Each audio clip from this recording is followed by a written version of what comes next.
Bismillahirrahmanirrahim. Assalamualaikum warahmatullahi wabarakatuh. Sekarang kita akan belajar masih di tema 2, di subtema pertama di pembelajaran 5 dan 6. Semoga anak-anak semuanya masih tetap sehat, tetap semangat, bisa mengikuti kegiatan belajar walaupun daring di rumah. Harus tetap kemauan belajar dan semangatnya tinggi ya, supaya sukses. Baik, mari kita mulai kesempatan belajarnya dengan membaca basmalah dan berdoa menurut agama dan kepercayaannya masing-masing. Bismillahirrahmanirrahim. Berdoa selesai. Ya, pada kesempatan yang lalu anak-anak sudah belajar tentang sumber energi. Ada energi matahari, ada minyak bumi dan batu bara, ada energi yang dapat diperbaharui dan ada sumber energi yang tidak dapat diperbaharui. Oke, sekarang kita lanjut lagi, kita amati gambar berikut ya. Ini gambar dari Bapak nelayan sedang menjemur ikannya. Ini membutuhkan energi, ya, energi matahari ya, untuk mengeringkan ikan. Tahukah kamu bahwa Indonesia merupakan salah satu negara kepulauan terbesar di dunia? Sebagian besar wilayah Indonesia adalah kawasan kepulauan dengan sumber daya yang sangat tinggi nilai ekonomisnya. Salah satu contohnya adalah Banyuwangi.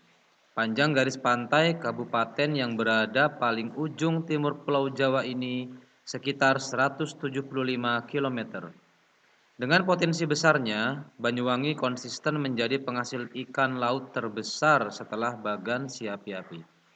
Dan bahkan hingga kini masih terus mendominasi hasil perikanan di Indonesia, baik perikanan tangkap maupun industri perikanan lainnya. Kabupaten di ujung timur Pulau Jawa ini telah berhasil melakukan ekspor hingga ke 18 negara. Sistem pengalengan sudah cukup maju. Ditambah lagi industri besar di Pelabuhan Muncar, Banyuwangi terus berkembang. Kabupaten ini sendiri mencatatkan pertumbuhan produksi ikan tangkap yang konsisten, yaitu sebesar 31.600 ton pada 2011 dan naik cukup besar menjadi 44.570 ton pada tahun berikutnya.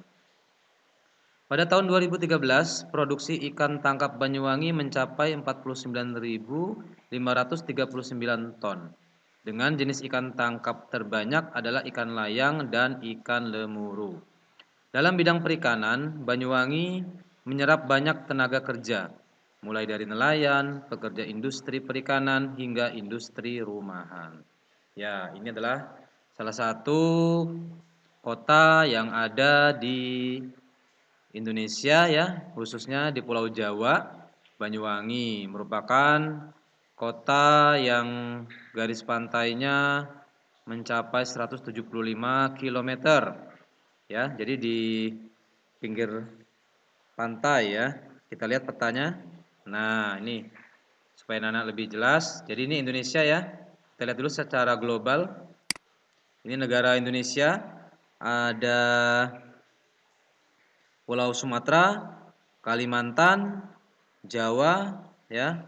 Kemudian ini ada Sulawesi, ada Maluku, Papua, ya. Ini ada Timur Leste. Oh, kalau Timur Leste udah beda ya. Sekarang udah menjadi negara sendiri. Ada Nusa Tenggara Timur, Nusa Tenggara Barat, Bali. Nah, Banyuwangi itu terletak di ujung timur. Nah, ini ya. Nih Banyuwangi, ujung timur Pulau Jawa. Jadi Pulau Jawa itu ini ya. Kita tinggal di sini Cilegon ya, Banten. Di sini sekitar sini ya. Ini Jakarta, Bandung, ya, ini Cirebon, Semarang, kemudian Kediri, Surabaya, Malang, Jember sampai ke ujung sini Banyuwangi. Nah, ini sepanjang ini adalah garis pantainya. Jadi sumber daya alamnya dari perikanan ya. Bahkan dia sudah bisa ekspor tadi ya. ke 18 negara. Luar biasa ya. Tentunya setiap daerah memiliki kelebihannya sendiri dalam potensi sumber daya alamnya. Nah, kita lihat pertanyaannya, bagaimana kaitan antara letak Banyuwangi dengan sumber daya alam di wilayah tersebut? Ya, jadi kaitannya adalah karena letak Banyuwangi adalah di pinggir pantai, sepanjang garis pantai, lautnya luas ya, berarti dia memiliki sumber daya alam perikanan yang sangat baik dan masyarakatnya juga mengolahnya dengan baik, ya, dengan dukungan pemerintah yang cukup baik sehingga menghasilkan ekspor ikan yang luar biasa dan membuat masyarakatnya sejahtera ya, nilai ekonominya menjadi tinggi. Tuh ya. Bagaimana kaitan sumber daya alam dengan kehidupan masyarakat Banyuwangi? Tentunya berarti masyarakat Banyuwangi itu sebagian besar hidupnya adalah dari nelayan ya. Produksi ikan tangkapnya sangat konsisten. Pada tahun 2011 31.600 ton, lalu pada tahun berikutnya naik menjadi 44.570 ton ya. Tahun 2013 naik lagi 49.539 ton ya. Nah, ini menyerap tenaga kerja besar ya dari nelayan, industri perikanan hingga industri rumahan. Nah, bagaimana dengan wilayah tempat tinggal kita ya di Cilegon? Apa sumber daya alam yang dimiliki kota kita? Bagaimana sumber daya alam tersebut mempengaruhi kehidupan masyarakat? Ya, nanti anak-anak cari ya, Cilegon itu sumber daya alamnya apa? Apa yang menjadi kelebihan dari kota Cilegon ya? Nanti Pak Guru beri tugas. Kita lanjutkan dulu. Nah, di pembelajaran 6 ya, masih mengulas tentang minyak bumi. Minyak bumi merupakan sumber energi yang memegang peranan penting dalam kehidupan sehari-hari. Manusia dapat melakukan berbagai aktivitas dan rutinitas karena dukungan dari minyak bumi. Ya, kita lanjutkan dulu. Tahukah kamu bahwa minyak bumi merupakan sumber energi yang tidak dapat diperbaharui? Oleh sebab itu, kita berkewajiban untuk menghematnya. Pak Guru telah menjelaskan pada kesempatan sebelumnya bahwa sumber energi yang tidak dapat diperbaharui artinya sumber energi yang suatu saat akan habis jika kita terus menggunakannya. Karena dia perlu waktu jutaan tahun untuk kembali terbentuk, ya. Bayangkan jutaan tahun itu waktu yang sangat panjang, sedangkan usia manusia di bumi tidak sampai 100 tahun ya saat ini. Nah, kita baca dulu. Minyak bumi merupakan salah satu sumber energi. Kita sebagai warga negara mempunyai hak untuk memanfaatkan minyak bumi dalam mendukung aktivitas sehari-hari. Namun di sisi lain, kita juga mempunyai kewajiban untuk menghemat penggunaan minyak bumi. Minyak bumi merupakan sumber energi yang tidak dapat diperbaharui karena proses pembentukan minyak bumi membutuhkan waktu yang lama, bisa mencapai jutaan tahun. Permintaan untuk minyak bumi dari tahun ke tahun terus bertambah. Sebaliknya, ketersediaan minyak bumi dari tahun ke tahun terus mengalami penurunan. Dengan semakin langkanya persediaan minyak bumi, pemerintah menghimbau setiap warga negara untuk menggunakan minyak bumi secara bijak. Ya, salah satu pemanfaatan sumber alam minyak bumi itu adalah untuk bahan bakar. Jadi bahan bakar motor, mobil ya, kendaraan yang menggunakan mesin itu bensinnya ya, kalau kita pecah lagi ada Pertalite, Premium, Pertamax, Solar, itu semua sumbernya satu, yaitu minyak bumi yang terbatas. Ya, itu dia. Itu adalah salah satu hak kita ya sebagai warga negara untuk bisa memanfaatkan sumber daya alam minyak bumi untuk mendukung kegiatan sehari-hari. Namun kita punya kewajiban yaitu menghemat penggunaan minyak bumi. Bagaimana cara kita menghemat? Ya, cara menghemat itu berarti minyak bumi itu kan salah satunya untuk membangkitkan tenaga listrik ya. Batu bara juga seperti di rumah kita menggunakan alat-alat listrik itu sumbernya dari minyak bumi batu bara juga. Berarti kita harus hemat dalam penggunaannya. Itulah kewajiban. Selain di rumah, di luar juga kalau berkendaraan tidak selalu kita harus menggunakan kendaraan yang menggunakan minyak ya, seperti mobil atau motor. Kalau jarak-jarak tidak terlalu jauh, kita bisa menggunakan sepeda atau jalan kaki ya, lebih sehat dan tentunya hemat energi dan tidak menghasilkan polusi. Nah, itu adalah kewajiban kita. Selain kita punya hak, kita juga harus menjalankan kewajiban.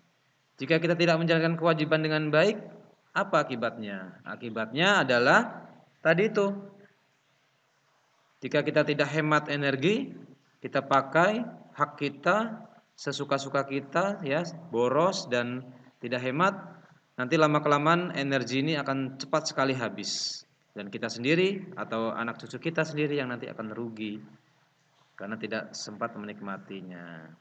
Ya, itu dia ya. Nah, jadi kendaraan memerlukan energi agar dapat bergerak. Nah, bukan hanya kendaraan, tubuh kita juga membutuhkan energi. Apakah kamu masih ingat sumber energi yang kita perlukan agar tubuh bisa bergerak? Nah, kalau manusia sumber energinya adalah dari makanan dan dari minuman. Ya, dengan makan kita itu energi kimia lalu diolah dalam tubuh dan menjadi gerak. Kita bisa bergerak, bisa beraktivitas, bisa melakukan pekerjaan, bekerja, belajar, bermain, semuanya karena kita memiliki energi. Energinya itu dari makanan yang kita makan. Nah, makanannya itu berasal dari hewan dan tumbuhan yang ada di sekitar kita atau yang diolah ya.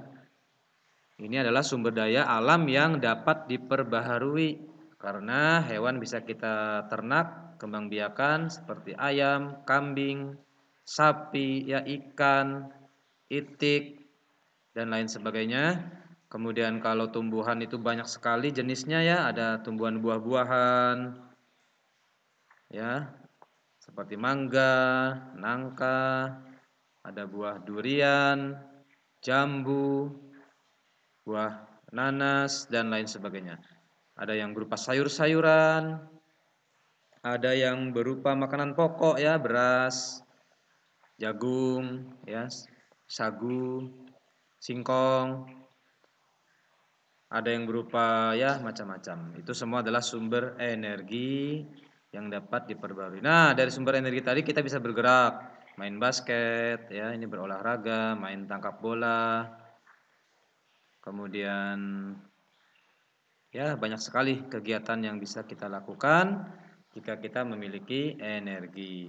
Ya, demikian penjelasan singkat dari Pak Yoga tentang masih seputar sumber energi ya. Jadi intinya adalah kita harus bijak dalam memanfaatkan sumber daya alam energi berupa minyak bumi, batu bara, atau sumber daya alam makanan, ya. Semuanya itu diciptakan oleh Allah Subhanahu wa taala untuk manusia dan dimanfaatkan. Mari kita manfaatkan untuk hal-hal yang baik, bermanfaat. Baik, demikian dari Pak Guru materi kali ini ya. Terima kasih. Wabillahi taufik wal hidayah. Wassalamualaikum warahmatullahi wabarakatuh.